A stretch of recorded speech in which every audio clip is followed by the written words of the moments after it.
All right. Okay, we'll start tonight's City of Olivet Planning Community Design Commission for August 7th, 2025 to order. Mr. Secretary, will you please call the roll. Yes. Member Tim Spiegelglass. Present. Member Laura Ragsdale. Present. Member Petrie Powell, absent. Excused. Member Jenna Nat. Absent. Excused. Member Felicia Ford. Yeah. Absent. Excused. Sam Willick, Secretary, present.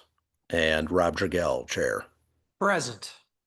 Let it also be known that our City Council Liaison, Councilmember Brian Lewis, is in attendance, as well as our staff liaisons, Carlos Trejo, Olivet's Director of Planning Community Development Department, Jack Carswell, Planning and Zoning Administrator. Is Dawn here or on vacation? On vacation.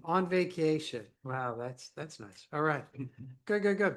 So we'll move on to since we really, I'm gonna just turn around and speak to our attendees here. Let me move this here. We're doing a little different format because it's more of a work session format, where we don't have any petitions, we still follow the agenda item and stuff. And there'll still be a opportunity for public comments in the beginning, as well as when we get to different sections, I think I saw an email of Stephanie from you, so. Yeah. Okay, well, that'd be good. But we do ask that the comments be no more than 3 minutes, just to be respectful of everybody's time and to keep moving. Carlos, do we have anybody else online? Do I need to instruct them? No, sir. Okay, but we'll get to it.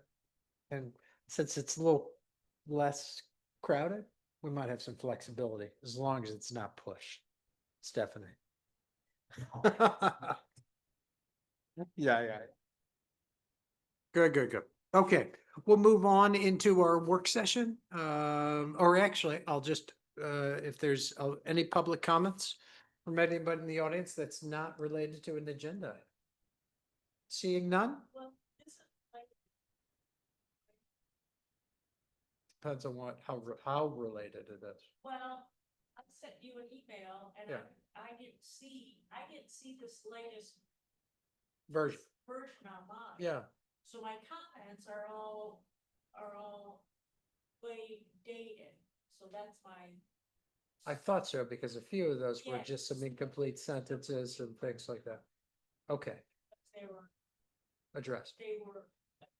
well, I don't know. Yeah, guess I I'll understand. take a look at it. But maybe you could go through and just kind of summarize some of your items, that Right. might be something to consider, and we can ask staff, how that's changed since then. So Okay. you want me to Wait, say- yeah, great.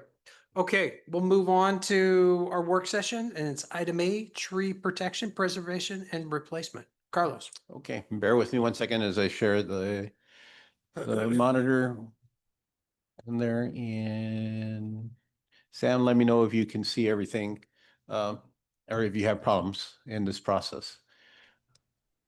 I can see it fine. Okay. So you all have revisions that were made today. So this is the first year going over this. Sam, we sent over a copy to Sam also, and then the link's been updated on the agenda as printing in there. So based on the information we got from our last meeting, there was some concerns about some of the complexity of the process. So over the past 2 months, Jack's been working on numbers and how it works. And then we really slimmed this down to do the 3 priorities that we were looking to do. One is to establish the tree inventory process, because we need that. We need the arborist report. We need to make sure that the reports come in uniform. We identify what we're looking for, and we determine, the sizes and all that. So I need the inventory. We've been working with at least 2 different vendors that have been submitting their information. So we took the best of both and all that. And I think we got a pretty good inventory list in there that we'll go over in a second. The second portion of this ordinance would be to provide the protection standards. You know, what are the expectations? So when the inspectors go out there, what are the distances, the fencing, and all that aspect, and then any additional protection measures. And again, we did it in the purpose to ensure that this is enforceable by building inspectors. You know, what the city decides to do down the road, if they want to acquire some additional expertise in there, we can always amend it or add it to this ordinance or adopt a whole more holistic ordinance in there. But the intent right now is to establish the inventory and to establish the protection. And then third, we're recommending what are the replacement criteria. That's the thing that the commission's been struggling with, is that if you remove a tree, how, you know, in what form or format should you try to fit this? We started and early on as looking at it as from a canopy perspective, but that got pretty complicated. Yeah.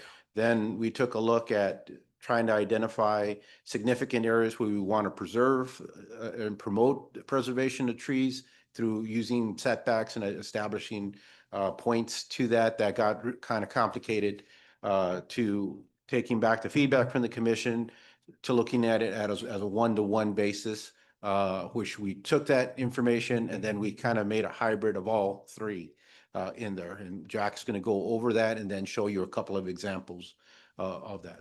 So Hybrid doesn't sound like simplifying though. All right, go ahead, It- you- go ahead, all right. It looks much simpler. All right. I could understand it. That's a good. all right. So what you'll see, and I'll go through the latest draft that you have in there. The first page, it was supposed to do it back to back, so I'm sorry about the blank pages now. So that first page is the minutia. It's the purposes and intent. And again, we're going to what the commission's priorities were. We needed to address construction impact on trees during residential construction.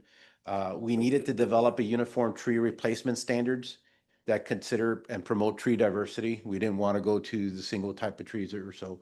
And initially, to address the sustainability goals of the 24 comprehensive plan update, to take into the consideration the loss of urban tree canopy.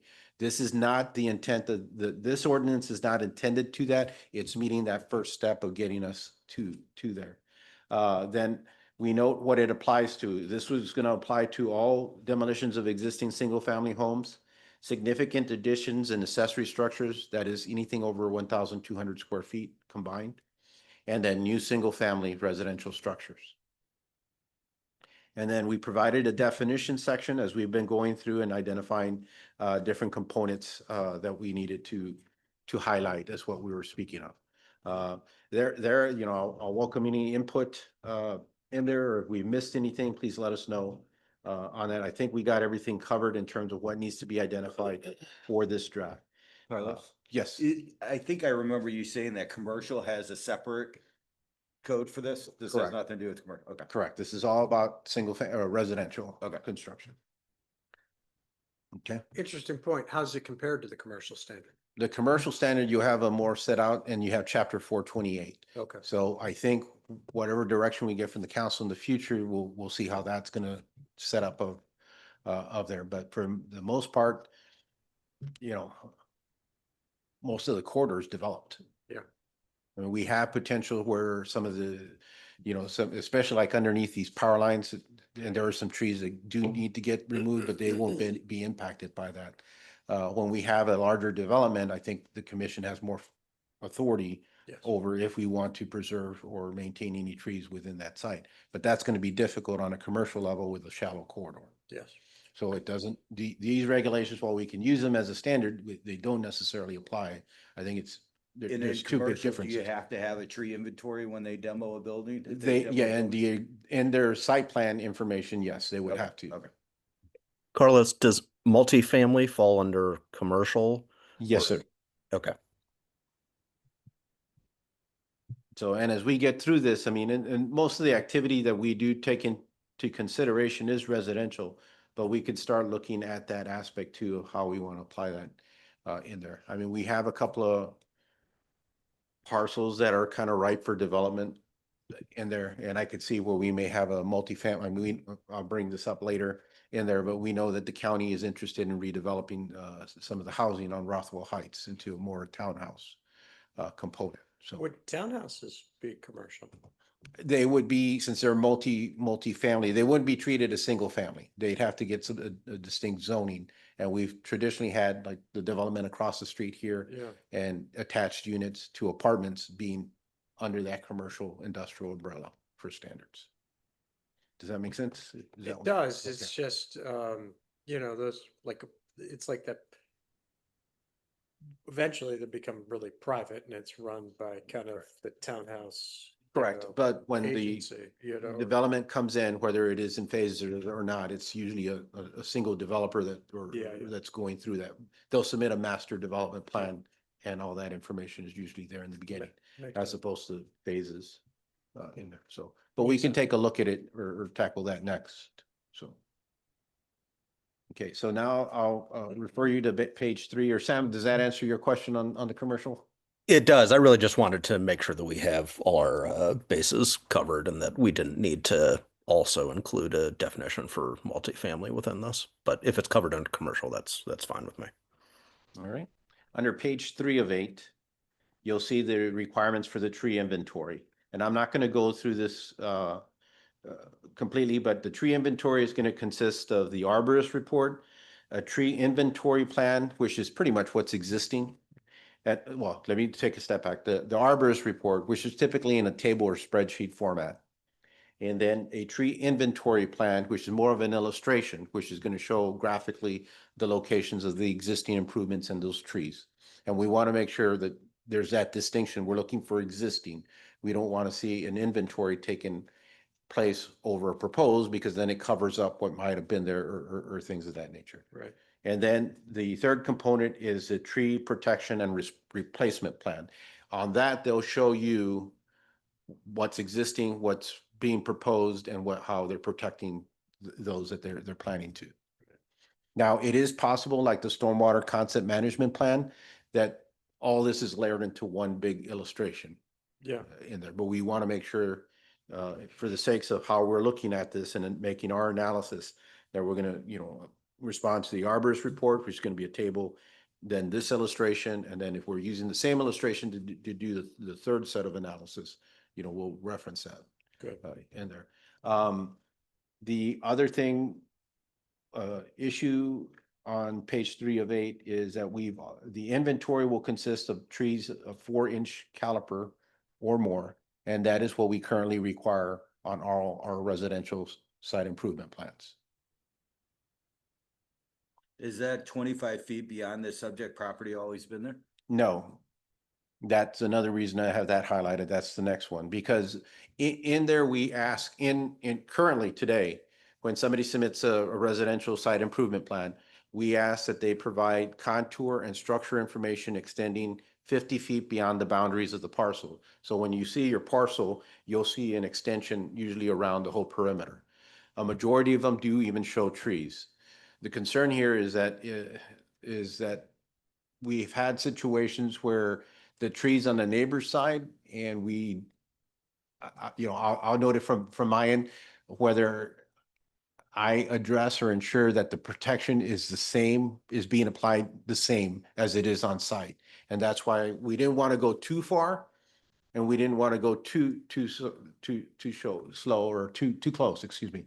I'll show you one. Who's probably the best one? St. Alfred has one, and so does Bon Air. I was thinking Bon Air. Ashmont also has one.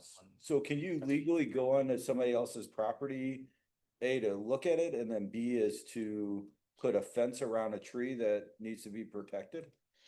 That's a good question. You wouldn't put a fence around it because it'd be, It wouldn't need to be on the neighbor's property, but if that tree is 5 feet from the property line Right. on the neighbor's property, and you're digging 10 feet over, and this is a matured tree, should the same protection standard be applied to that? Because it's going to get impacted. Mhm. wow. And that's one of the things that we I could mean, I have. guess you just put it on your property, because that's the only place you're gonna dig, You're right. is just on that side of it. I would But think. an interesting part then is, what if that person damages a tree on someone else's property as part of the construction? I think it's on, if, that's all legally done, but Sam would be better, but I believe It's a civil that issue. it's a civil issue, but I believe that it's still their responsibility. It's whoever's tree it's on the land, but. And Jack will show you a little bit more, but here's one where we have a lot of neighboring trees. And again, the goal here is not to prohibit it. You can see them up in the upper portion here where the trunk itself may be on the neighbor's lot line. But should those, and in this case, they're not impacted, but should those be protected, at least to some extent. And again, I understand the civil matter. From the neighbor's perspective, again, if you want to be cooperative to ensure that your tree is going to stay healthy, it's in your best interest to allow the developer or whoever's doing the improvements to, consider that tree on your lot. And we get a lot of that. We had that in, recently, and I think it was 12 Stacy, where the neighbor came in and there was a tree at the very back Mhm. corner, and he was concerned. He had just trimmed that and all that, but it's on his property, but yet how it was going to impact. He was more concerned about the drainage of it, but that it should have warranted, it should warrant some level of protection, even though it's not within the property line itself. But I agree with you. If you just do it on your property, just a fence on that should be the only fence that you really need. You really shouldn't need to go around the whole entire trees because. Oh, no, just Just that, you're right. arc I think or that would something. be included though. But in this I part. do, The arborist still needs to see if it's over. 4 inches, right, exactly. I do, pose a different question that if the tree is to say again, the trunk of the tree, the edge of the trunk of the tree is 10 feet from the neighboring property line that's getting developed. And it's, it's got a tree with a wide canopy and a third of that canopy extends onto the adjacent property that's getting developed. I mean, should that impose, restrictions on that property to develop, within their setbacks and all that? And somewhere there has got to be a balance where you're actually taking viable property from your neighbor because of that tree. But I understand too, you want to preserve and protect the tree, but we're going to get the pushback of. There's got to be case law on that. So we're asking at least, so at least we know up front, this tree here, how far was what that canopy is to see if that's going to become an issue. I'd agree. And again, if I'm the neighbor, it's to my best interest to let them go in there, do those tree measurements. But what if they don't get permission? And then I can't see it on a site plan and, I can't provide the same level of protection because it's. Yeah, but then he has an incomplete submittal. Well, correct, but I think they're gonna have to show us why it wasn't. I mean, Makes sense. I think it would be our role to make sure it's called out and you're aware. Yeah. There's a tree there, they're not showing it. And then for them to come up and say, yeah, the guy didn't want us on their property at all. And either we can try to mediate or mitigate. And a lot of times we've already inquired about that. Yeah. Or there's another reason. Sidebar, did that neighbor that you mentioned about the drainage, did he talk to you? Yeah, there's been some discussions on the inspection side and meeting with the Good. developer, so. Okay, because, all right, great. Yeah. Just want to make. Yeah, I'll be glad to talk about it a little bit more. Yeah. Okay. So again, that's for inventory. I want to make sure that it's clear because there'll probably be some questions later about the significant trees. All right, so under page 5 of 8 is the protection standards. And again, I have to look at the level of competency of my staff, which is really good in there, but they're building inspectors and that this is something that we can easily manage and enforce, given our backgrounds and knowledge in there. And I think they're pretty uniform in there. A lot of these installations have been applied already in there. There's different types of fences that are going up, people using signs and all that.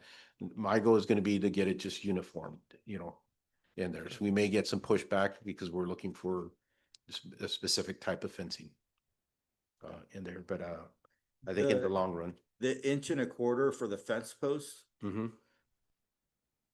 I see a lot of rebar used for that. That may be something you want to change. And that's where we looked at the minimum width, 1 1/4 inch, the thickness is a 14 gauge. So I did look for the bigger. Yeah, but you could set a 3/4 inch rebar in there that would. It's not pretty.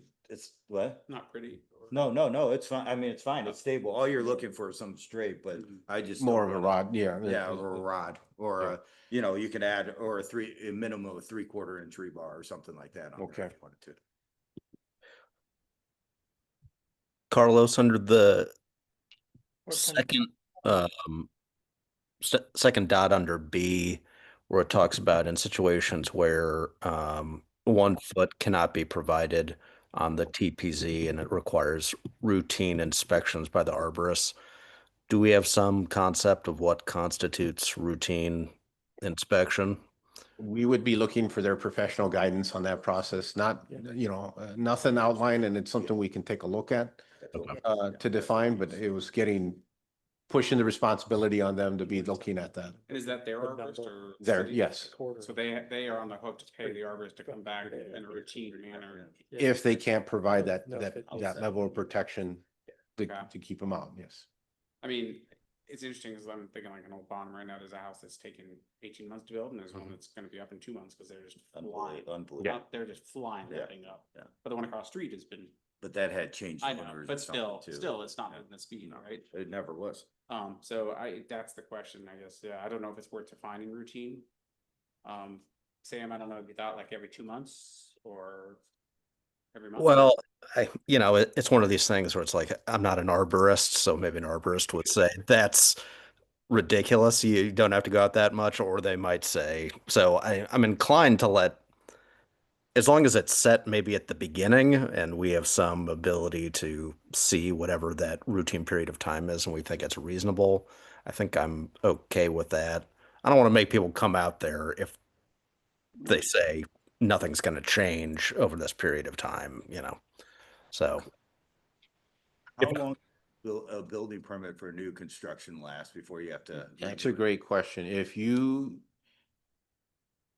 extend it to the limit, you need an inspection every 6 months. Mm. And let's say a house typically has, I'm gonna throw out 16 inspections, so you're looking at 4 years.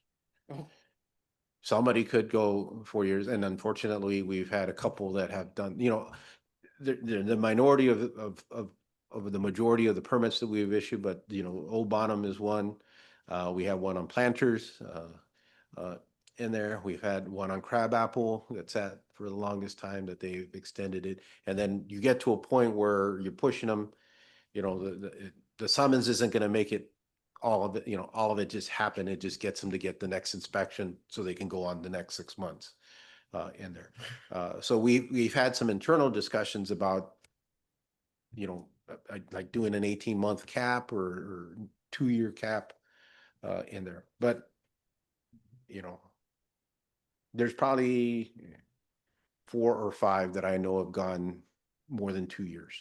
I was just thinking that may be the way to say, hey, Expedite. this is the time to do it again because you guys haven't turned in a permit. It goes back to, I mean, if they are going to drag the process, then that's the repercussion that they're going to. Right, it should cost the money if they're gonna drag the process Yeah. for you guys too as well. And so, but again, I think of 4 or 5 homes that have probably went, more than 2 years in construction, and all of them have a story. That, I could tell you that would be my vote, is just implement that you have to reapply for a building permit after 18 months if you're not totally completed. And that would trigger something like this as well, and it'd trigger other things, say, hey, we need to relook at it, so that pushes these guys Yeah. along a little faster. And I've been adding on our council reports, you'll get a list of all the active homes and when the permit has been issued in an effort that's just kind of putting the information out there to council. So when we come back, we can note, some of So those. yeah, I'm almost wondering if it's maybe a minimum of, at the latest, it could be 6 months. If that's what you're required for some permit. Is that I mean, you're not gonna build a lot of these houses in 6 months. agreed? But I'm just saying that as a check-in for the arborist, so it was in maximum 6 months. So if a house takes 10 months to build, arborist can one time. I was just trying to put some language in, otherwise it's too subjective to what's routine. Well, that's what I meant, is Yeah. to give them that define that says, hey, you're over 18 months. Yep. That's gonna trigger, not only you have to do an average report, you gotta reapply for the permit and pay another Okay. blah, blah, blah fee and kind of Yeah. start that Same concept. cycle. You know? Totally agree. Yours, Yeah. yours is longer, would have no problem. Yeah. So, gotcha. I think 6 months is not that. I long, don't you play in know? your space, so I totally. Yeah. I'm just saying. 6 those- months goes like I'm that. just saying those 2 houses are gonna be built in 3, so that's why. Yeah, I'm yeah, like, yeah. Holy cow. So.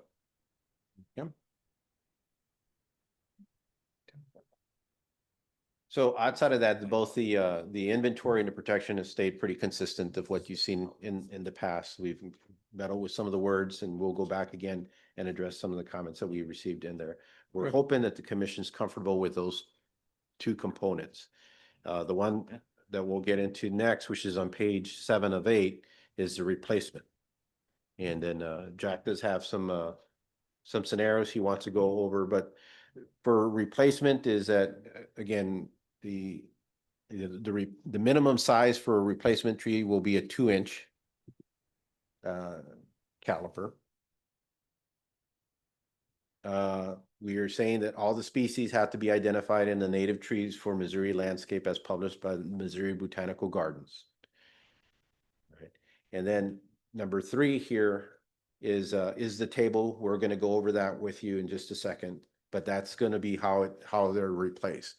So we're kind of trying to apply this uniform based on a lot size. Then we establish a process that you could get credit for protecting existing trees and what they count for in there. And then the ability to submit an alternative design replacement to give us some flexibility.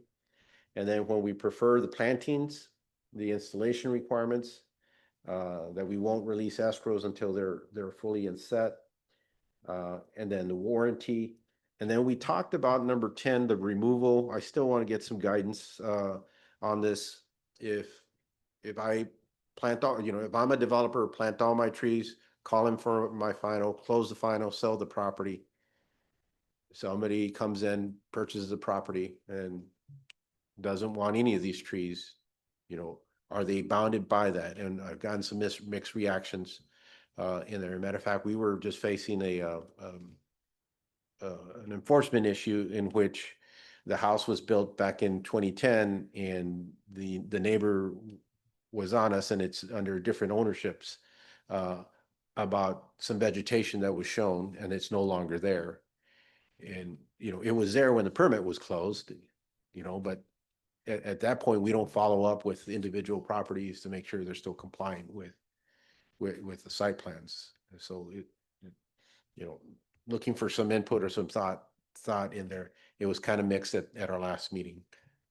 Well, what do you do about if they changed the building after it was sold or after a year? Yeah, Did they added a window or replaced the exactly. window? It's done administratively. How would you We, even know? we wouldn't go back to the if somebody commission. removed a tree? Yeah, that's another thing. We've had a situation like where a condition was placed on like a window curvature or arch that was set in there and that was discussed, and then, but after that, then the permit was closed, but somebody can then come in after that and replace a window without a permit. My view is this isn't the spirit of it. The spirit of this is to increase the amount of trees we can save and keep and plant. But at a certain point, I don't think your staff wants to be tree police. No. And- And some of this is, again, is the goal here in terms of this draft or, this process has been during the process of construction. These are the standards that are to apply, and that's where it kind of got beyond that. But I didn't, just wanted to add that discussion or thoughts Can you put that in without enforcing it, let's say? of maintaining and perpetuity, Hey, something like yeah, that. and just say, hey, we expect this, but we know that there's no way we can enforce it unless a neighbor calls and says, hey, they removed these trees. It may help with people not doing it. if So they I'll be see it. very honest. So when we moved Mhm. 5 years now, looked at the house and the first thing like I noticed was the Bradford pear in the back had a crack up the trunk. And I was just like, okay, I know I'm taking that tree out Mhm. because I knew, one, they're weak trees, and two, that when a storm came, that it was gonna fall and crack my new patio that had just been put in. So I was like, nope. And so like that was like priority number one, like that tree is coming out. But that, So, but then it's like, if you're looking at that going, okay, wait, what happened to that tree? Well, I had a reason to take it out. You know, we planted some other things. We didn't plant another tree, but we planted other stuff.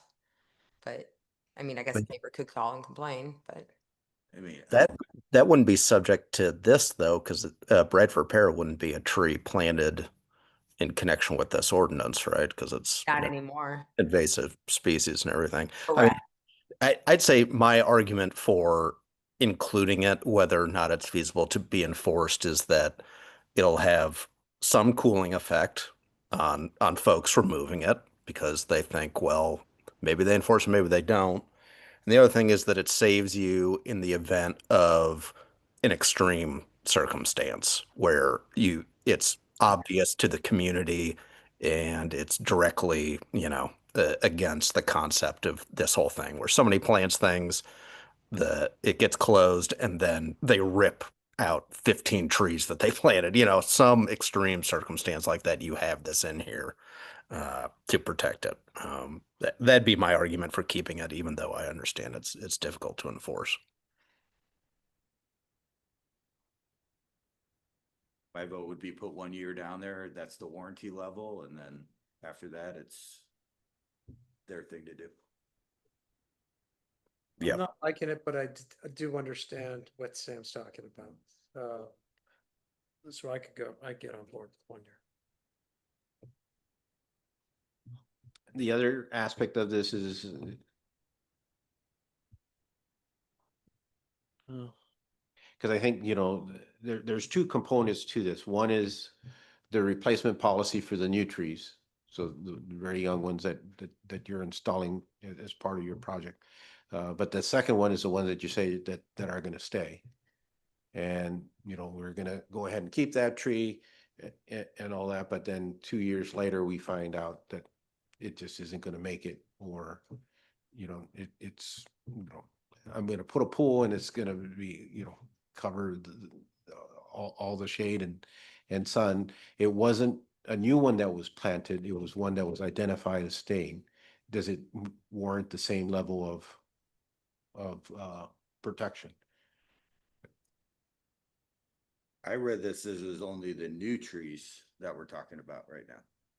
And that's the only way I think that's could work, because yeah, you may lose some of those trees that you tried to protect over the course of it, and they need to come down when they need to come down, because those are gonna be big ones. Yeah, yeah. Okay. Yeah. I think When I built my house, I tried to save a tree and I couldn't save the tree. And I put the fencing around it. I did everything possible. And a year later, it's dead. It was nothing I could do. I think maybe we've identified another maybe ambiguous wording at the beginning there where it says no tree planted that is subject to this ordinance.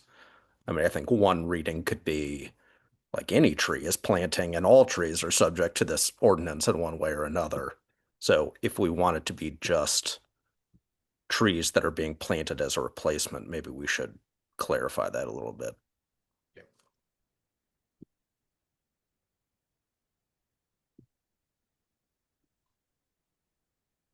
And I agree on the 1 year replacement warranty period. I think that makes sense.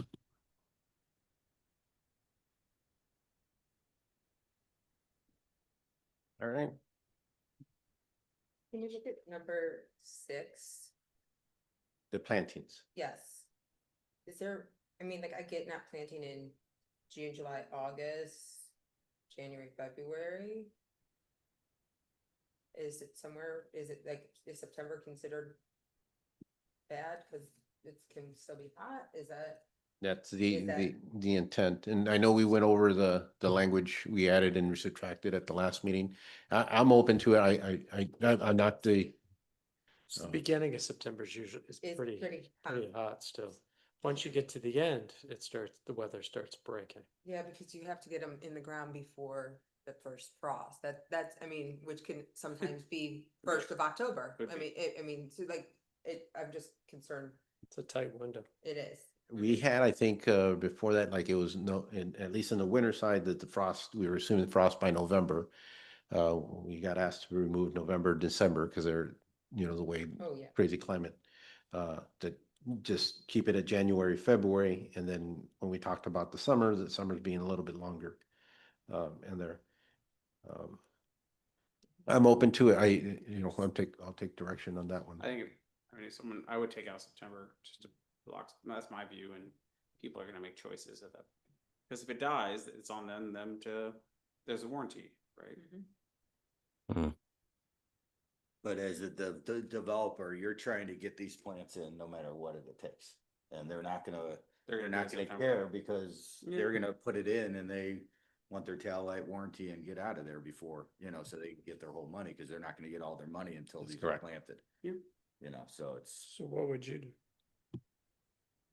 If you were planting trees, what months would you stay away from?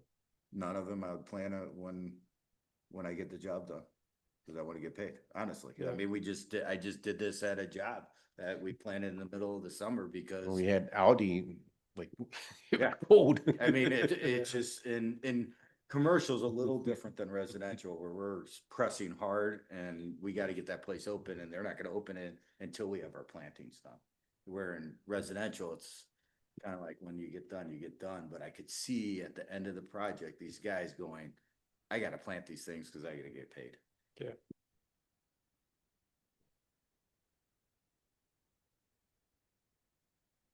I just find it hard to believe if you finish the house in June, can't you're gonna plant wait till 3 months and have dirt there for 3 months before you do your plantings.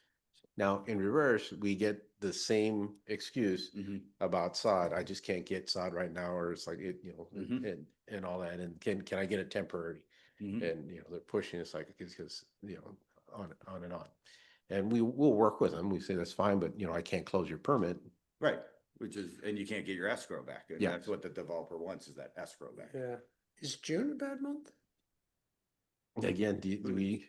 So we're kind of the beginning of summer. Yeah, So we- yeah, but I feel like July and August, that's pretty obvious. I think January, February, that's pretty obvious. Right. The rest of the months, it's kind of. That's what I'd probably do.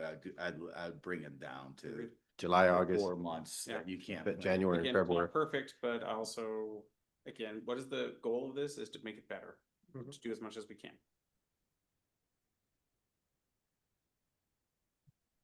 You could have a random October that, like first frost could be September 20th, that you never. Yeah. Mhm.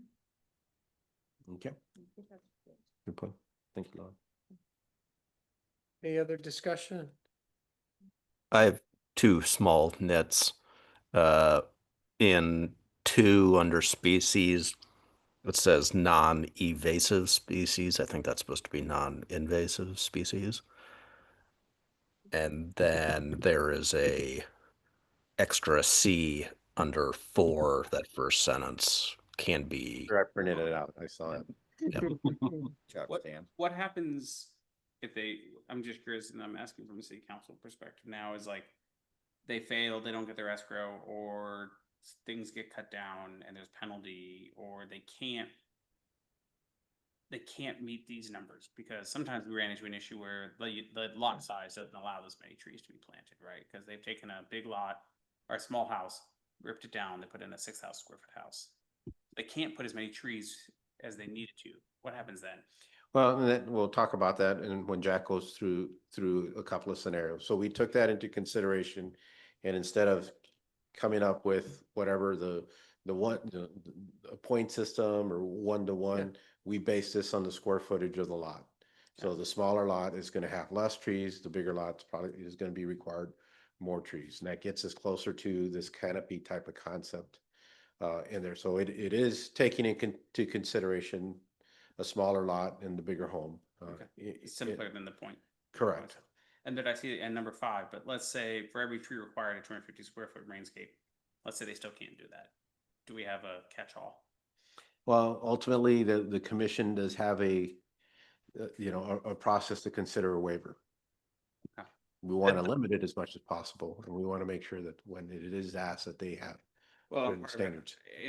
we've talked about this before, I know, and I know that city manager doesn't love it, but it's like, if there was a payment where they couldn't do it, could they donate money to the park, because I think the issue was like, they didn't want that. But we do have a new vehicle now, with the Parks Foundation, which is specifically set up to help parks and to help, it's different, like, we used the money recently, and one of them to buy soccer goals for, you know, things like that. But we're also using it for trail maintenance, we're also using it Right. for things like that. Like, there's a lot of, but it's goal, and we have, you know, Miss Tucker Knight, you know, runs it, so facilitator, we have a board that sits for it. I don't know, I think there's an opportunity there, if people violate it, or if we have extra money or extra funds, that could go to something like that, that's a little cleaner. It is, and I don't think that that this closes that process for it. I really do think that the council probably in the next budget season is gonna be looking at something, a tree ordinance more holistically that is gonna incorporate something like this. Okay. In there. Our original direction from the council and what we've been drafting this was solely about this construction, you know, and comments that we were hearing that we were not replacing the trees that were being removed or trying to protect or to minimize disruption of the existing tree stock. So this is solely related to the current and existing construction, so we have a standard in place in there. But I do think that there's going to be another phase of this that, you know, and we'll see from the council, you know, how that gets put together. And once this is enacted, we can always add that as an amendment Yeah. later down the road. I just thought it'd be easier now if there was an option, but I think taking yeah. away the points, taking away some of that complexity, keeping it simpler. None of this is gonna be perfect. You're never gonna catch every scenario, but if it just makes things better. Well, and with what you're saying, Brian, is I think that if you would have that fee be large enough to encourage people to put the tree in instead of, oh, I'll just pay the fee. Yeah, there's a balance. There's, I- there's If it's that way. $25 a tree, they're like, oh. Oh, whatever. Yeah, yeah, yeah. You know what I'm getting? Yeah. Yeah. you- I Can't be mean, cheaper than that tree. exactly. Exactly. It would have to be, And the effort. Yes. you know, Right. Like We're- 500 to Yes, 1,000 per tree yeah. or something. exactly. Yeah. It needs to There's some- be, there's a some bite signi- behind it needs to be a significant Mhm. difference for the cost of the tree. Mhm. Good point. Agreed. And I'm okay with that being an incremental add. Another time. Yep. Yeah. And I gotta add just my 2 cents on that in there, but when the council does consider that or looking at that, I mean, that process, I mean, it's an impact fee. And it has to be thought out that there's a nexus between the house I'm building and the parkway down there and what I'm contributing to. And then there has to be a master tree plan for these parks put in place because you know, it's revenue and all that has to be like, if it goes here, it's gonna follow this whole, you know, process. Well, that's why I was at the Parks Foundation, because it's a little more liberal in what it can use money for, but yeah. For, I think up to a certain point, But it I can- think. I think that with the Parks Foundation, it can be used for like maintenance of Yeah. the trees that are already in the parks. Correct, but I think then the city has to have those policies or the foundation or the Parks Department, those policies written out that this is how it's calculated, this is how it's used. Well, and I've only had a few, it's only, the board has only met twice in this, and I've been in both of them, but I think the money coming in it's pretty, right now it's pretty undefined. But once the money's in, how they want to spend it, where it came from, I think is, I'm not gonna say irrelevant, but it came. Yeah. But we used it for a body weight scanner in Five Oaks. We've used it for soccer goals. We're using it for maintenance of like shrubbery and things like that. So it's like, we're all over the place. Cause in like, in our budget process, you know, like the capital expenditures have to be laid out in a 5-year. Yeah. And a long range. It's a little different, but Yeah. anyway, we're not gonna solve it tonight, Yeah. but that's okay. But Yeah, the only other thing I would say is if you're now spending it on other things besides tree, you're losing the intent of Yeah. what this is. but to me, it's all about either Five Oaks and or park related things. So but agreed, it's not perfect as it has to be. We have to get it run it by the city attorney, just, Oh, of course, yeah, of say. course. All right. Jack, are you gonna show some examples? Nope. Is it my time? I didn't mean to rush, Carlos, No, but no, I no. think. All right. Carlos, where is it up here? Yep. Oh, you have a different, okay. So just we already talked about like the tree inventory changes, but we did talk about one of the inventories that we got did have a cross-sectional area included on it. So we're just looking for that we have a definition for the cross-sectional area now. And that is on the first page of your packet. And that's just the calculated surface of the area of the tree trunks at the diameter of breast height, and it's expressed in square inches, but the CSA is used to estimate the tree size and the canopy of or the size of the canopy. So that gives us just a little bit more information when looking at the trees. And then that all trees with a DBH of 4 inches or more must be included within the required tree inventory, like we already discussed, and that the arborist will provide the column related to the minimum protection distance. So that's this was a previous slide I had from the July 17th PCDC meeting, but we kind of already addressed all of that stuff. So you guys already have the minimum per lot size of how we would do this. Significant preserved trees will count towards the required number of trees on the lot. So for instance, if you have a lot that's 10,000 square feet and the minimum is, or the maximum on a lot that's exact 10,000 would be 4 tree minimum, but say they are preserving a 35-inch caliper tree that's in the back of the yard and it's on their property, we would actually credit them for preserving that. So then that total on that lot would go down from 4 to 3. So it's kind of just like 1 for 1 with the significant trees.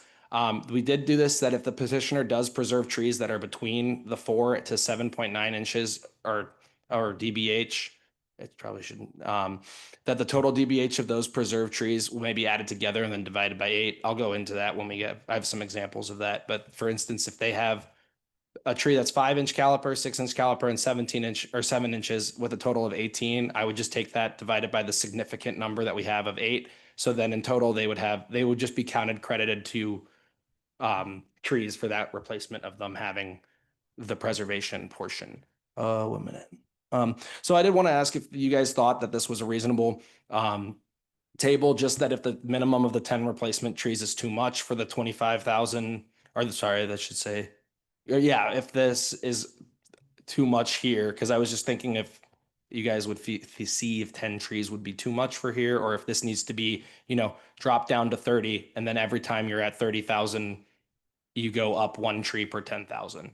I didn't know if that was something, but what we have currently right now works within the examples. So I'll kind of run you guys through that first. How many lots are 35? That's what I was trying to find out. I was trying to get that information, but we don't have all of the county doesn't give you all the lot areas through really? GIS. It's all lot dimensions.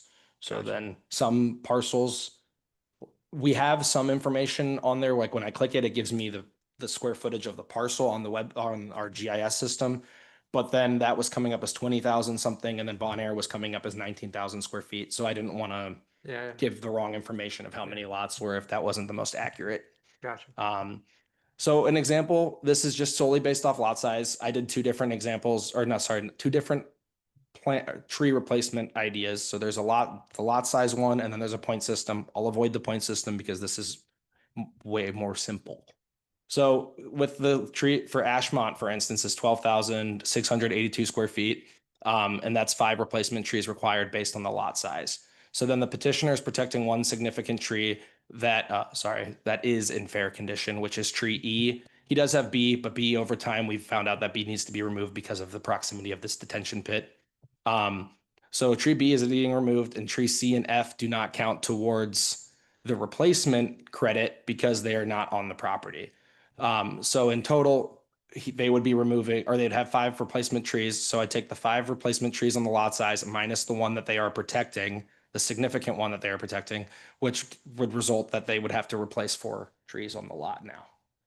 So then we go into 15 Bon Air. Oh, yes. Go back to that. Yep.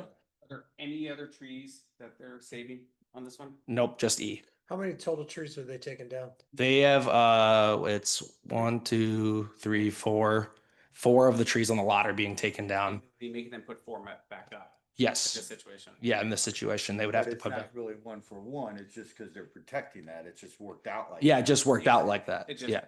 which is good, a good litmus test, Mhm. that we didn't like take down 2 and make them put F8 or. Well, that's where my concern is gonna Yes. go to. I could tell you right now is that. If a lot, there's no trees already and. Right, and yeah. now you're gonna tell them that they need 10 on their property. Yeah.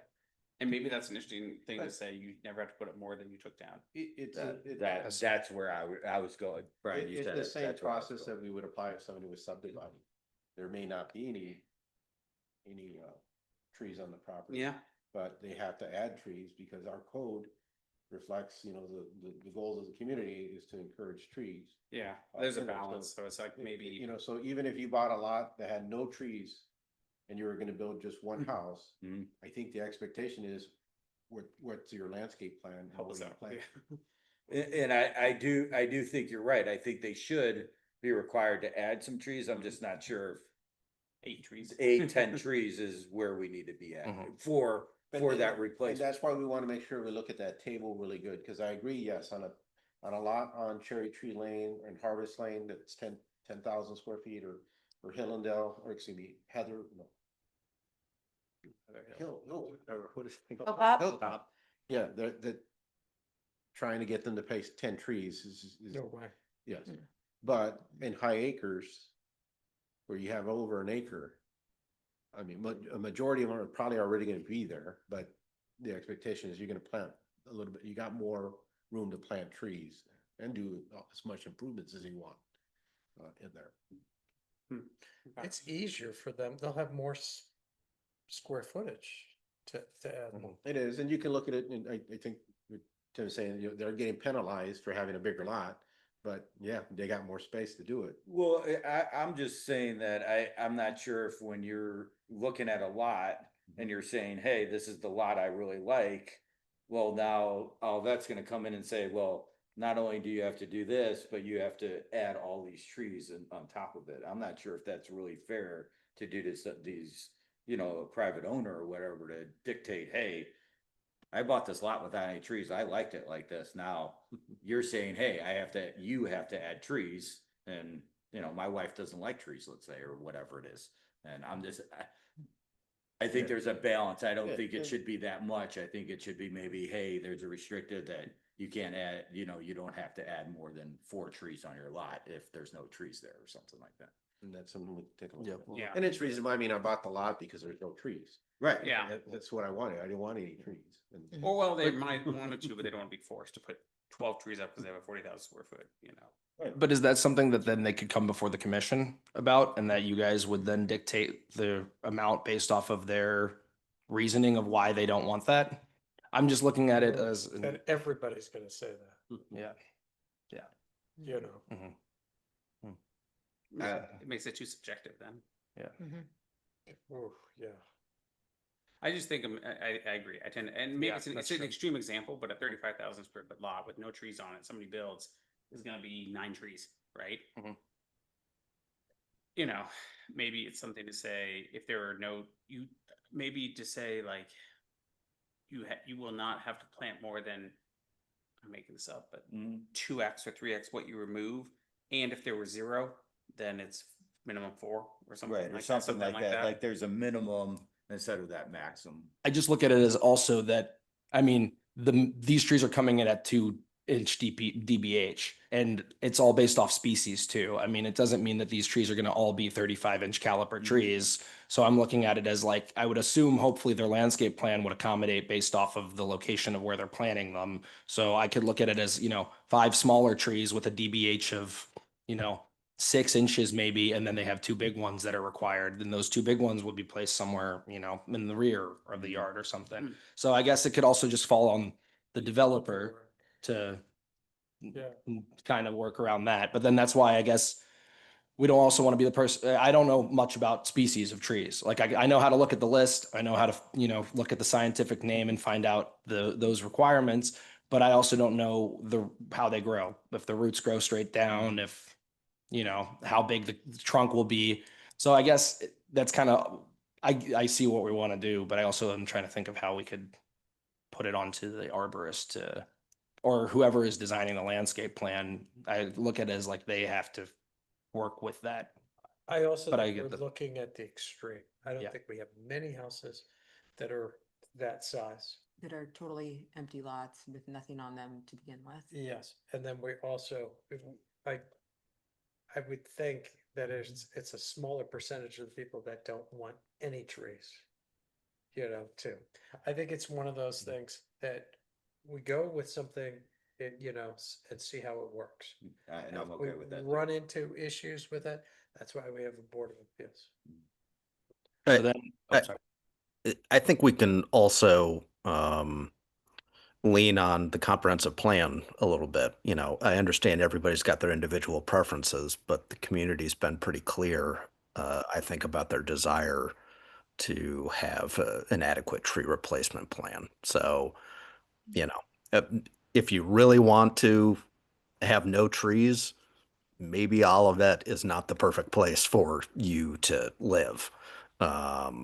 And I don't want to exclude anybody, but on the other hand, like, we need to be cognizant of the entire community, not just what an individual's preferences are. And Sam, I agree with that. I think 100% you should do with the comprehensive and everything. I'm just worried that when somebody, they're expecting something, then the city's gonna tell them to do something. And that always sits bad on my thing, that somebody tells me what to do with my property. Yeah. That's not Yeah. affecting anybody else. That always is a major problem for me. Mhm. And I think that is could be an extreme example of somebody doing that, of the Yeah. city doing that. I get it. But we also tell them kind of guidelines of how to build the house and stuff like that too. You know, we talk Yeah, about, yeah, a little hey, bit. can we add another window here? Can we do this? Let's Yeah. face this way. Mm-hmm. Yeah. Yeah. So, On our code Why don't we- enforcements. We can go to the next example. On a side note, because I think it's important to make you aware. So tree A that you see there, which was, I mean, a really nice trunk, you know, the size of a wheel. Well, I think even before he approached the commission, that tree fell over and split the old house wow. in half. And I mean, it's still shown in there, and it was shown. I think it That's actually part of fell the- after. afterward, Yeah, 'cause I yeah. had the picture in the presentation for when the tree fell to describe that the A was not needed anymore. But it noted it was Cut in that poor one. condition. Yeah, and it did note it was in poor condition and. And it was amazing. I mean, and that one, you know, driving by, you know, you really couldn't tell. I mean, it never caught my attention that that's a poor looking tree and Right. that in there, but, and then it was right by one of those laterals too, so. Wow. But yeah, one of the rain back in, April or May, I got a call over the weekend because it fell over and split the house in the middle. Wow. So then continuing on with the examples, I have 15 Bon Air. So 15 Bon Air would be based off the lot size, would have 6 replacement trees. The petitioner is protecting 5 significant trees. So this is another discussion point for the commission so he has these clumps of trees right here. And these are all considered significant because they are over 8 inches in DBH. I think they range between 10 to 13 inches in DBH. So then I was seeking like does the protected shared tree also L over here, because L is partly on their property, or the canopy is at least, does the protected shared tree count towards the replacement quantity? And then should the protection of tree G, because G is located in the right of way, would that also count towards the quantity, even though the tree is located outside of the property? So Carlos and I kind of had a preliminary discussion about G, and that since the property owner's right, it's their right to, mow the lawn all the way to the road, then we were under the impression that we would probably count G as being part of their replacement, like they would get credit for preserving that tree. But I want to get more guidance pertaining to this and pertaining to how we want to tackle the shared trees. But for instance, they have 6 trees on the lot. They're protecting 5. So this is the one where it comes down to it would be 1 replacement tree. So that's where I was a little I'm seeking guidance, because if we're talking about 1 replacement tree, A, B, I think this is C, all of these are removed. Everything up here is removed. So now you're leaving this whole vacant portion of the lot. Everything back here is open, and you have this clump of trees here and this 1 shared tree being protected. The developer did provide a replacement plan, and he actually is noting to replace more than what would be required. He submitted a plan of 6 replacement trees, and he has them kind of lined up back here and some in the front.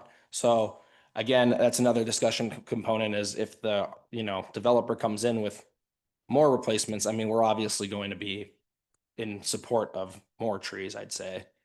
But I guess for this example, they would only be required 1, but I'm trying to see if, I don't This think is you can count anything that's not on your property. okay. Yeah, I would agree with that.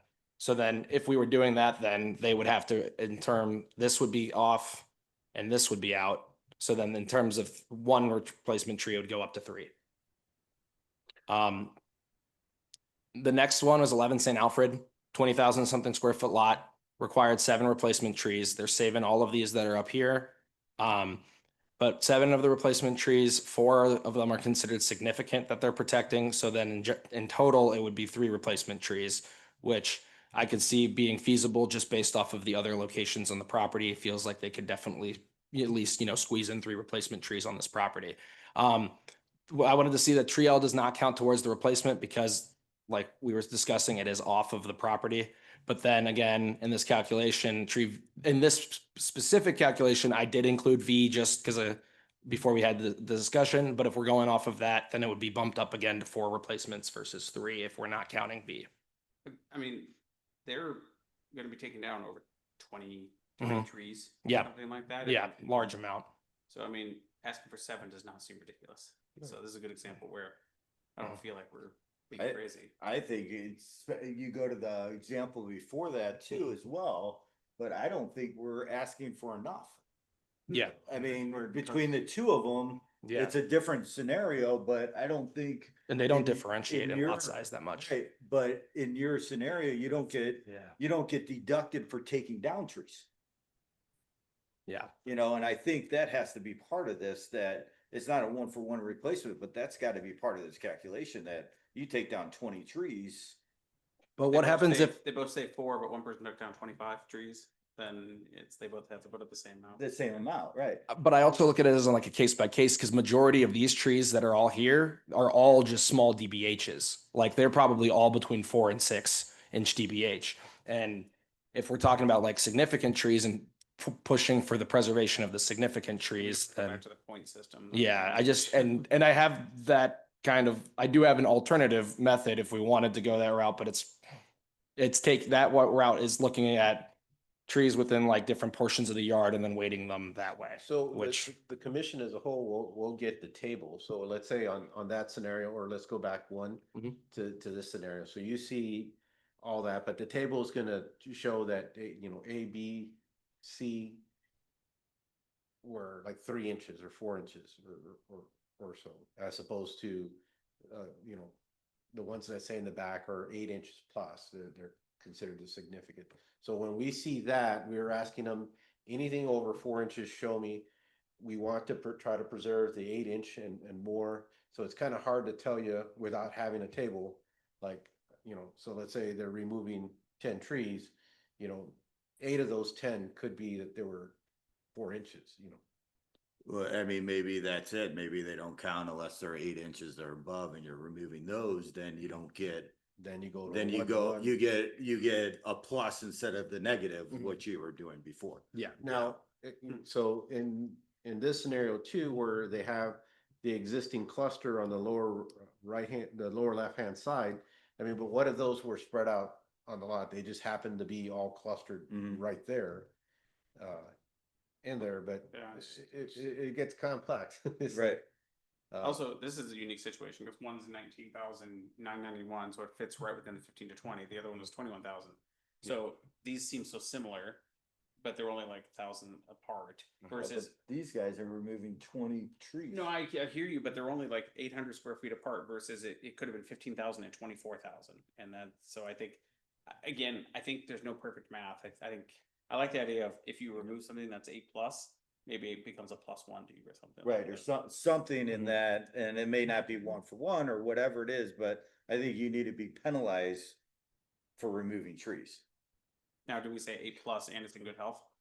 Oh, yeah. for Yeah, sure. I It's would gotta agree be in with- good health. Yeah, Okay. yeah. I mean- So we would be under the impression that like, just so that what I'm gauging is that if there are trees that are deemed to be removed and they're over 8 inches, fit the significant definition and they're in good or fair condition, that they would be then added another based off of how many they remove. Right. Then, and I can see And that. just for clarification, Yeah. because again, it's still. Yeah, kinda- oh, yeah. Yeah. But does it matter whether if it was in a buildable area or it was out of the setbacks? Cause I'm assuming it doesn't matter now. I And don't that's think it okay. should matter. I think That's it should be right. very Okay. clean. Yep. Clean And I as it think can that- get. That addresses some of the That'd be comments that paper we've house. heard of, like they want a process that somebody would consider what they're building, that footprint based on what's there. Exactly, Like, exactly. right now, that tree exists on the property based off the current footprint. You decide to double that footprint, then there's ramp. You need to add it, you're right, you need to add it. Sounds good? Sweet. Yeah. Okay. All right. Can we also just call this minimum replacement tree quantity? You know, and then, I mean, do we want to even throw in a recommended? You know, like recommend that whatever tree you take down, that's, you know, 1 for 1. 1 for 1. As an encouragement. Or is it more blatant to say we recommend as many as these? Well, yeah. Where we want to encourage. I also have a question for, what would happen if someone comes in and say, based off lot size, it's required, 6 trees. They replace all 6, but then they want to go above and beyond. They want to go above and beyond, and they want to get, now 8, or they want 8 total. What happens? Are we gonna police them that the 6 that they're required, the minimum, have to be within the like Missouri Botanical Garden list? And then if they go above and beyond, are they allowed to pick additional species, or do all replacements have to be? All replacements have. So that's interesting because no, but they were only required to replace 6, is what he's saying. Yeah. Yeah, So my theory is the 6 have to be within the non-invasive and that. But if they decide, I really like trees, so I'm gonna add 3 more. My thought is, they could close their permit, then add 3 more the next day, and we would never police We them. wouldn't know, yeah. But to me, as long as, I would say, it's an interesting question. Mhm. I would say that the minimum, the amount we required, they have to abide by our. By rules. our But after requirements. that, Mhm. would be. yeah, but I think now you start getting, I would say anything under this. gonna be harder to This police. ordinance, or this, permits or, this action has to be on the. So then Missouri. if they close their permit and the next day they plant 3 more that. That's fine, We- because we- we're out. That's on them, yeah, I That's guess. on them and Building, we're out. of it. permit closed, so be it. Yes. Yeah, I don't love it, but I understand what you're saying. It makes it simpler. Yeah. So, all right. I was looking for like an example that came up was one of the properties, it might actually be St. Alfred, has probably 3 or 4 pin oaks. And the pin oak is not noted on the Missouri Botanical Garden list, but when doing my research, the Missouri Department of Conservation, it's considered a native tree. So I was kind of, confused of, this is considered this is not. Got it. Sure. With all the pin oaks are dying because of the galls. Yeah. That's why it's not on there. Mhm. It is a native, but they're all dying and we're cutting them all down in Olivet because of the galls. Well, then that would- We're using that list because we're trying to encourage Yeah. that these are safe Safe trees to trees. plant, and I think we should Let's just stick with that. stick with Mhm. that. That's Yeah, perfect. Cool. Yeah. I have one more example here.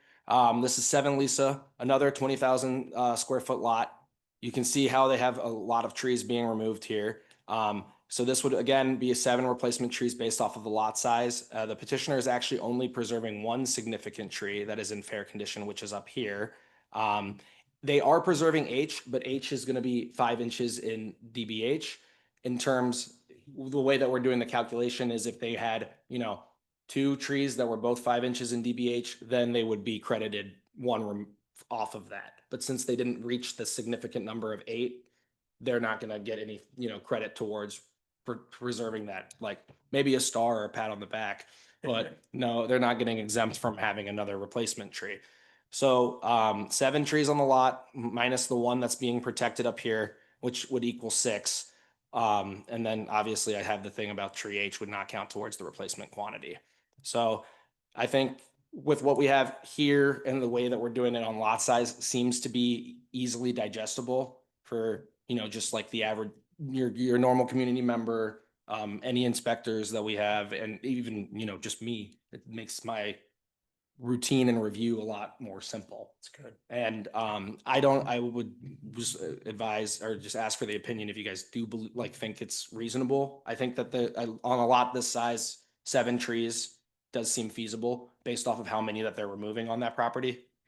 I'd be curious to know how many of the green ones were over 8 that would have now apply to this new penalty we talked about. And I was gonna say Mhm. that I don't, I think it should be, you know, you start out with 7 on the lot. Mhm. It should, that one that you're doing, that you're replacing should count for it. You shouldn't have to go over that. If, you know, if you take down 9, Mhm. then you should be able to have to put down 9, but you shouldn't have to put 9 plus 7. Plus 7, That's yeah. 16. You know, it should. So for instance, take like if off they, one of those. if they took off 9, the minimum 7, then they go up to 9 They as would have total, to go up to yes, 9. instead of Yeah. having, you know, whatever the number would be with all Right, of them. and Yeah. then you get credit Yeah. if you had, if H and K were both 4 inches, then you get credit for one. For that tree. one So tree. now you'd be down to 8. To 8 replacement. Correct. Yep. That's how I Yeah. see it. I like that. Just throwing out math, fast and furious. Oh, it's like crazy. I wish I had AI in front of me. I've been Do it looking at well. math all day. Yeah, It is, but I do think it's better than the point system we had before. Yeah, Yeah, and that I was a think lot, this is a very big- complicated, and it even got, I mean, we don't have to go into it, but I like broke like pros and cons between both of them. Now, And in, but in terms of like the way that we're doing the method right now, just like in terms of pros, it's just like, obviously it's simple, it's predictable, it's easy to enforce. And that it sets just like a base also for the undeveloped lots, is that you have this minimum tree requirement that's based off of, you know, your lot size. But then just like on the cons, if we did want to think about it, it's just, it's not primarily focused on the canopy loss, which is Carlos and I's understanding is that's not really the direction the ordinance wants to go in general, and that it can under or overcompensate for the loss depending on the existing canopy, and that like it fits that one size fits all, however, preserve significant trees count towards the required number of the trees on the lot. So it's just, there's just some pros and cons for it, but it's, I think it's way better and way more polished than a point system that we had previously. I have one quick question, and tell me if I'm overthinking this. If they had no trees on the lot, we'd still be asking them to add trees, right?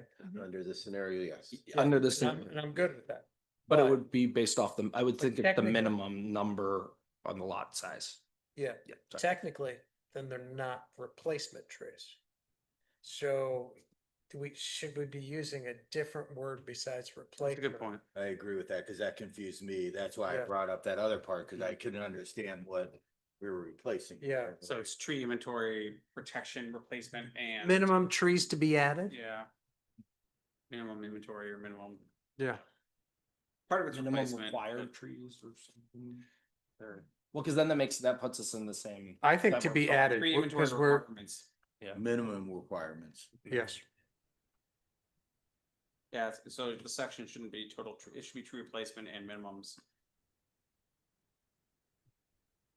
That's a good call out. Now I don't know how many lots have 30,000 square feet of trees. It'll exist at some point. So I have pinouts and I've already taken like 6 down over the years. And if you guys were interested, I can try to get the number of the lots that are, you know, significant sizes so that we can have it for the next meeting that, you know, then be you guys great. have a little idea of how many lots in Olivet are really gonna hit that 40,000, how many are gonna hit the 30,000, then you can Yeah, yeah. gauge, you know, An acre. the hypotheticals. Acre lots. yeah. Wow, That's an acre lot. I mean, that's gotta be, there's a few. High acres, is that it? That has that's that? for a majority of Where's them the are. acres? I think all of them on a high acres, the minimum is 40,000 up there, ditch.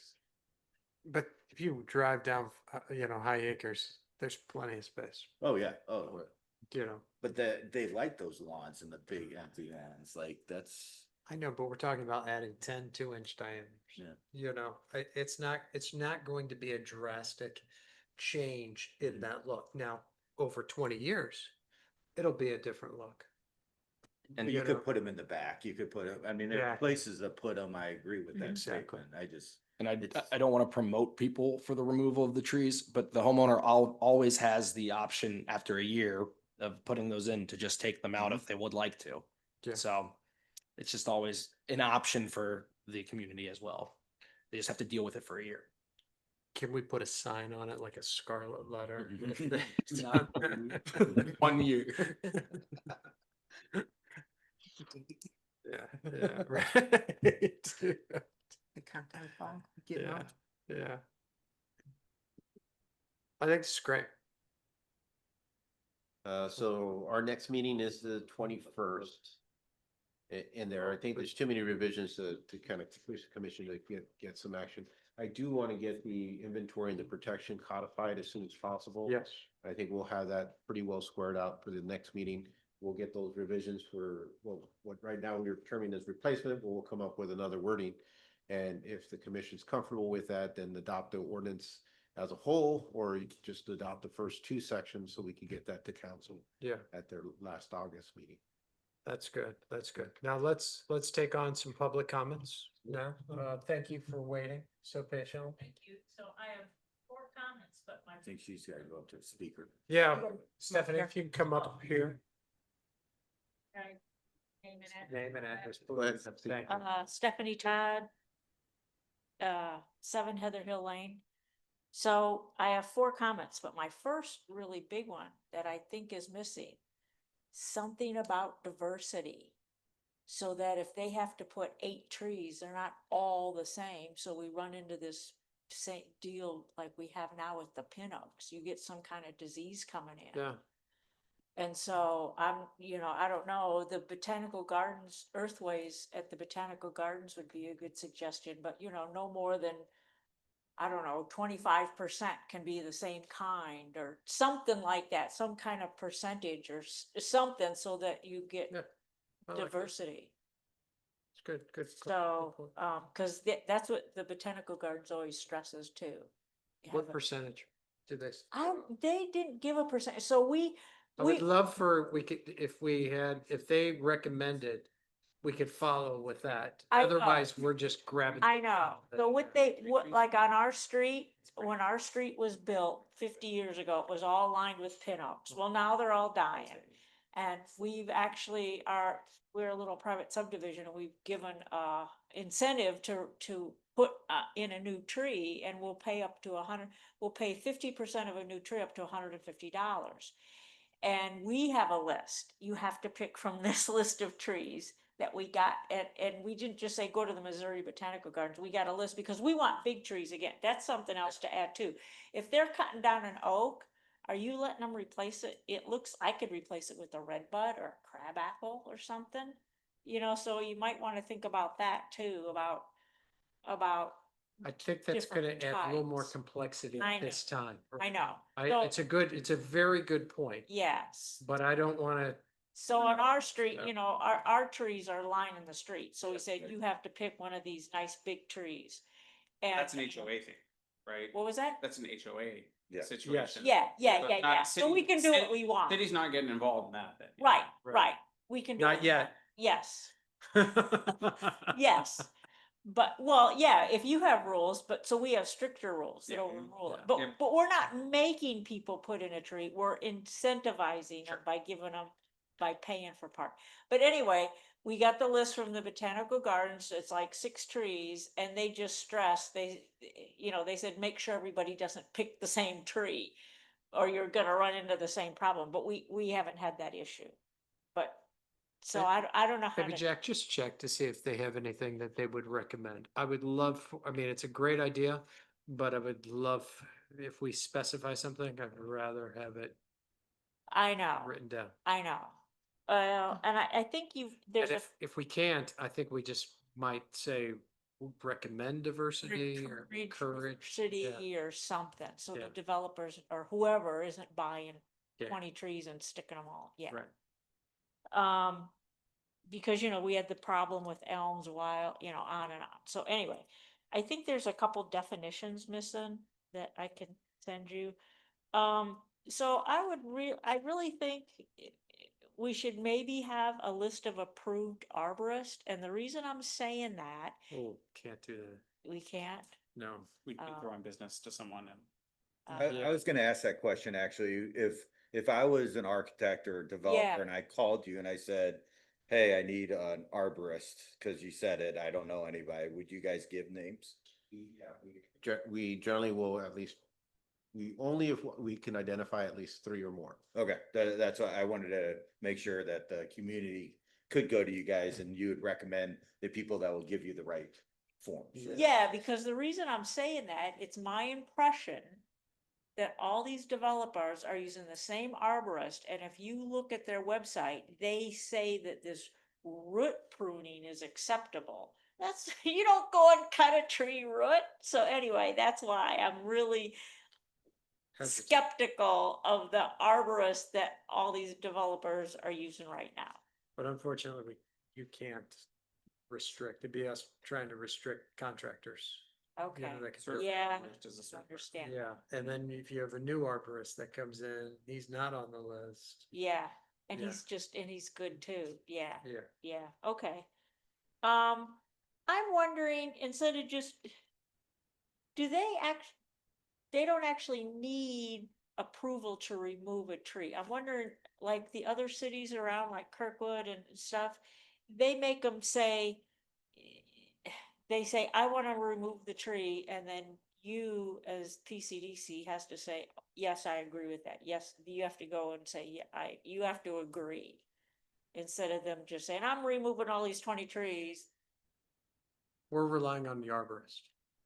And I Okay. think that's okay, because if we start mandating that, we're taking on responsibility, especially if the tree falls. And I think, again, this is not part of that. And that's gonna be something that the council's gonna have to discuss. That's a different, I understand what you're saying. Yeah. And it's a different discussion that the council's gonna have to discuss. In there, and, for me, it's a concern, because I don't want it part of my department. I think they're gonna have to, I'll be upfront, the council's gonna have to make a monetary decision in the next budget about getting professional assistants to put together a Oh. holistic tree ordinance. Yep. It cannot be done in-house, at least not by my department. I think we've learned quite a bit of our limitations in this process. But then I think if they are gonna have that there is gonna be a need for an arborist. No, I would agree. I think. And there's gonna be some funding things that we are need to gonna be think about it. necessary. It's an interesting and, government reach question too. Because again, who's gonna, is it self-reported? Is it a neighbor? Is it not? Right, Even though Jack's done a lot of research, I don't think he wants to be tree police, okay. I've, But I think, it would be more sensible that as a tree police in there, but that it be someone that knows, that is certified. We have a horticulturalist, but it's been made clear to me that that's not the same as an arborist. Yeah. But understood, I'll take it to the city council too, but it's gonna be a while. yeah, one more thing. Do we need to clearly state who pays for the trees? Because you've got this thing that they have to be put in within 6 months of occupancy. So what happens, I'm just making stuff up, is that the developer sells it, he says, I'm done. And the homeowner is responsible for the trees. And then the homeowner says, no, the developer was supposed to put those in before so it's just a question. Do we need to clearly state who's paying? And then, That this For the may, permit. this may address it or not, but the permit can't, the developer can say that they're done, but their permit can't be closed. okay. And alright, in every permit, there are required inspections, the required occupancy. Okay, And then we also have a completion deposit, like an escrow, yeah. that we can't refund until everything is done. So then it's covered. and So I think don't we'll know that, okay, just to make sure. Kick it, if you want to kick in an extra and I'll buy bigger trees, or, yeah. So, Essentially, someone is gonna have to do it now, where what we've seen happen is, yes, the developers, like, okay, the homeowner is like, okay, I'll take it from here, you're gone. right. And then they weren't aware that there was these other issues that they were supposed to have addressed, and then they're looking for somebody in there. And that's happened on occasion, but it's a rarity. Yeah, and that's what I was just trying to avoid this, so that you don't get into this weird finger pointing. Yeah. The end of the day, to me, I look at it's a permit, and it's not whether it's Yeah. issued to A, B, or C, it's still conditioned. So. Thanks Okay. for Thank you, doing Stephanie. this. Yeah, Thank you. yeah. All right, One thing about Stephanie is the diversity thing, is I think that if we have 4 trees we're replacing, I'm thinking about like my front, if I want to put 4 trees going up my front to hide my house or whatever, I'd want them all to be the same. Yeah, that's true. Yeah. So there's kind of a give and take with that too as well, because Well, I like that uniformity look Mhm. on houses. It might be encouraged. it can Right. be encouraged, and again, Right. in the process, the commission has a lot of authority. So Mhm. even if I came back and I had, I required 4 trees and I selected four different trees, I mean, doesn't mean that the commission's gonna approve it. This commission may find that because of the context of the neighborhood, it has to be under this type of family of trees, or, and I know that's contrary to Stephanie's, but, you know, like, they should be shaped, formed, or reflective of the character of the neighborhood. Yeah. That I didn't just put these four trees that nobody else has had, and Right. that's what I wanted. I you agree know. with that. And, but that the commission has that ability to step in. It's our responsibility to make sure you're aware, hey, they're gonna put four trees. It looks like they're all the same species, just so you know, so hopefully it gets picked up in that conversation. Okay, that's all. So can we say we encourage diversity where Yeah, applicable? I think. Yeah, exactly. You know? Well, we'll come up with some language and put it Yeah, in that for the good. next round. Good, good, good. Okay, any further discussion, or we kind of hammered that one down? I think. I very think good it's getting session. closer and closer. We really do Might be appreciate worth it. sending- I know Petrie had a lot of feelings Yeah. on it, so maybe. We'll sit down send it with to her. Yeah. I think we sent her home with the packet. Yeah. Okay, She- but we just made a lot of changes. True. We're gonna make her We'll get new watch the video. She might. All right, well, good. So if there's no other further discussion, we'll move on to other business. No further discussion. So item A, meeting minutes. There are no minutes. No meeting minutes. Why?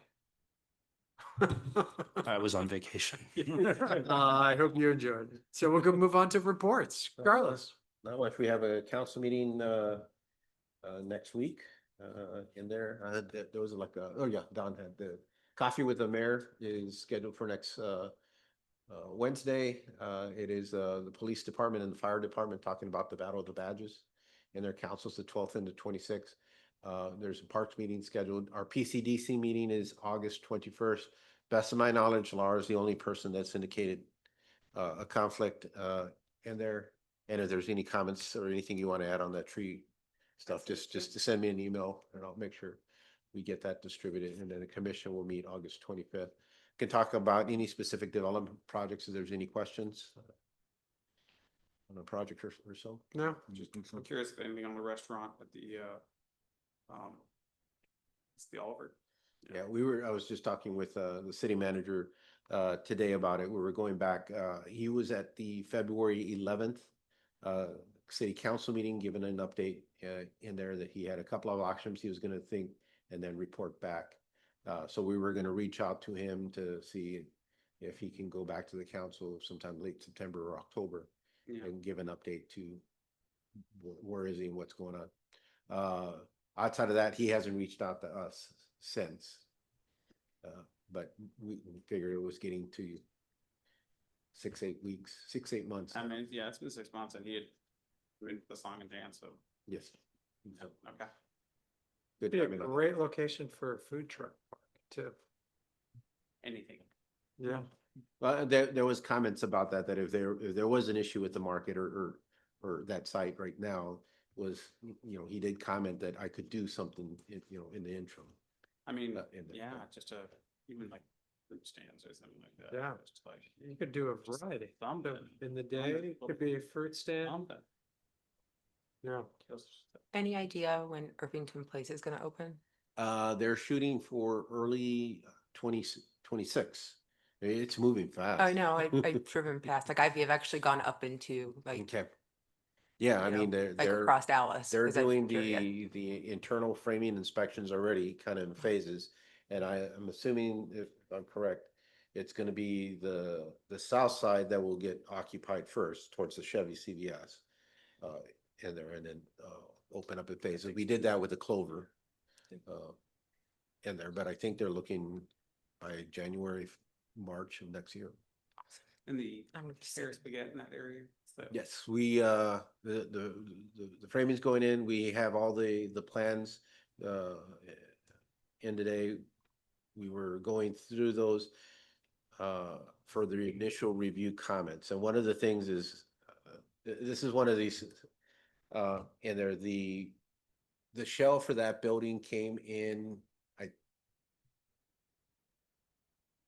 I'll be nice and say January 2024, and it didn't start construction till this year. Yeah. In there, and at the same time, at least one of the tenants submitted back in January 2024 at the same time. in there, and told him we couldn't do anything because there was nothing that started. So we kept pushing the developer, you need to get going on this. And finally this year in January, they started working on the shell. And then we reached out to the two tenants saying, guys, got to make sure they are using the same plans that they're using 1 year later, you know, because things did change. And the first comments in our first review was like, doors were in different locations compared to the original, and it was, yeah. In there. So it was a little bit frustrating because I know it's gonna come back that the city is the holdup. But we tried to give them the, you know, You try to warn them. to warn them that, you know, they needed I'm calling it like, and if there's a better term for it, it's like the quality control in some of these processes is gotten pretty bad, you know, like the engineer shows this, the architect shows this, and this is an example we've been dealing with across the street, and, you know, the columns are in different locations. Huh. And while in paper, it's like, you know, okay, but no, I mean, in the reality is like, which one are you gonna do? That's, to me, is more important, and it's been amazing. That's really the landlord that should be reviewing those plans Yeah. to make sure those match their plans, the tenant plans. That's a landlord issue. And I agree, and it should happen before it gets to the Correct. city, because Without a what doubt. we're doing is providing a quality control, and then we're the holdup because, well, I submitted the plans back in, you know, like, yeah. But anyway, they are moving along. Our goal is to get those permits out, but we're hoping to try to avoid But that. best guess for opening. Oh, I know Brass Tap is, and they've indicated it's a little bit after Thanksgiving, or right Okay. around Thanksgiving. That's great. Can you So- just reject the plans? Say there's too many errors, bring it back, clean it up? Yeah, I mean, if we wanted to really just, but it's a good project for the community, and I think trying to, you know, here are all the deficiencies, you I get know, it. and it's not gonna expedite the time any faster, Yeah, good point. so. Good point. Okay, Brian? Let's see, so we had a city council working session where we did actually appoint someone for the zoning board of appeals. So that's been appointed, as well as Parks and Rec. So we filled that. So basically at this point, all of our committee appointments have been filled, which is great, because that was, we had a lot of vacancies over the last 6 months. So all of them have filled at this point. Fantastic. Is that the one that's, Yes, I'm gonna have to talk to you to. yeah, yeah, okay. We're gonna have Rob to resign. Yeah, it makes Been sense. forced to resign. Yeah. The Encourage, zoning board encourage. doesn't- Yeah. Sir, would you like to? Either you could be. Um, Rob, you have a choice. And then, as I mentioned, the Olivet Parks Foundation, which is interesting, kind of what we're able to spend, kind of, we ended up approving one of these life scan machine things that for the Five Oaks that people are so excited about, and for personal training. And for equity reasons, we decided it's not just for people with personal training, and with the membership can use it, you know, a couple times a year. People love it. So it does Fantastic. your Can't total wait body to weight try it. and balance and muscle mass and things like that. It's pretty So, impressive. just a reminder too, on 8/16 is the skate, roller skating at Five Oaks. They have a family session, and they have more of a, I'm not gonna say adult after, but you know, like, but you gotta register, I think by tomorrow they wanted people to register by, but it's gonna be on the gym. And they're bringing roller skates there, and you can rent them and go do it. So it's a throwback, like an 80s Yeah. throwback, or something like when Five Oaks was a skating park at the time. Yeah. Back on the community center. So, as a city council member, I'm gonna try to be there. Hopefully people can stop by even and see it, What is that again? on August 16th. August 16th. So not this Saturday, but next Saturday. So that's all I have. Fantastic. Thanks, Brian. Anybody else have anything that they'd like to add? All right, with that being said, we'll adjourn at 8:35, 8:36. Thanks, everybody. I mean, get Thanks, Sam. briefing. It's not a. Thanks, everybody. Last time. Thanks, Sam. I said, it's gonna be quick. 2.5 hours. Never gonna say that again.